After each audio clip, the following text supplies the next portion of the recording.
Hello everyone. So if you want to create a dual WhatsApp application on your Xiaomi Redmi Note 13, so open up your settings.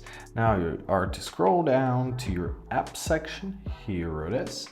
Now choose your dual apps, and now choose an application which you wanna clone, right? So we wanna clone our WhatsApp. Tap on it, enable the switch near it, press turn on.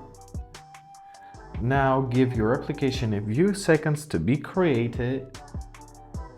And as you see, we can find both our WhatsApp on our home screen. And now we can use two accounts on one device.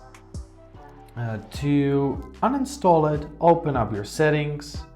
Once again, find your applications, dual apps, find your WhatsApp, and simply turn off the switch. Confirm your choice by pressing OK, and the second WhatsApp was successfully uninstalled. Easy as that. I hope this video was helpful. Thank you so much for watching and have a great day.